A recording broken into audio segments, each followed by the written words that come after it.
I really don't have the words to adequately describe how cold and sad the reveals for WB's upcoming slate of comic book games made me feel. The first one to be shown off was Gotham Knights, a bland-looking co-op game with the usual RPG and gear score stuff we've seen in loads of other games attempting to capitalize on the success of Destiny without understanding what makes that game tick. The other thing revealed was the already confirmed Suicide Squad Kill the Justice League co-op game from Rocksteady. Outside of an admittedly amusing CGI trailer, nothing about it was shown off, and we won't get it in our hands until 2022. I swear to God, if I had $1 for every CGI debut trailer that's been shown off these past few years, I'd be rich enough to buy WB's gaming division. Watching these two reveals made me feel a variety of mixed emotions: apathetic, annoyed, concerned, cold, but the one that reigned supreme above all the others was sadness.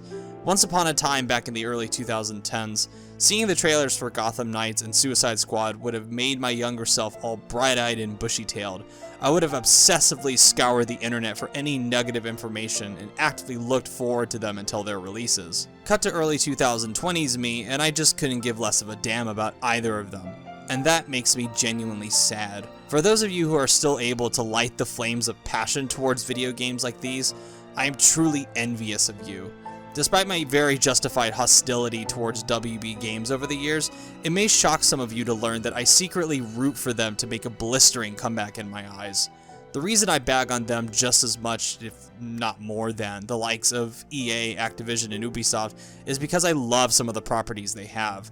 DC, Mortal Kombat, Harry Potter, Lord of the Rings, and particularly Batman.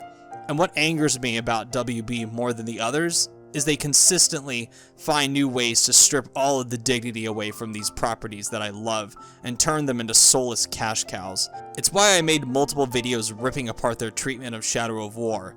It's why I made a video criticizing the potential loot boxes of Injustice 2. It's why I made a video lambasting how MK11 locked away Shao Kahn as a pre-order character.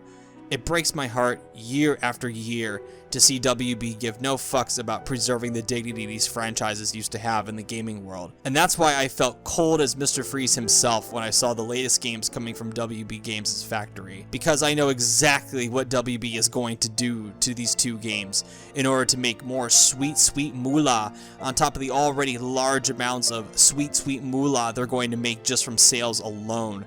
And being reminded of how rightfully cynical I've become about my favorite form of media entertainment made me genuinely depressed. It put into perspective for me how much time has passed in my life. It makes me feel worse about myself and the world around me. These may just seem like useless video games to some of you watching, but it's honestly quite devastating when I see things I used to innocently love move on to a much colder place and leave me behind. This makes me so unbearably sad that I don't even have it in me to do the funny live services voice that you guys get a kick out of. Anyway, I'm sorry if this video makes you sad. I understand this kind of depressing stuff is not what you come to this channel for, but it's something I just need to get off my chest.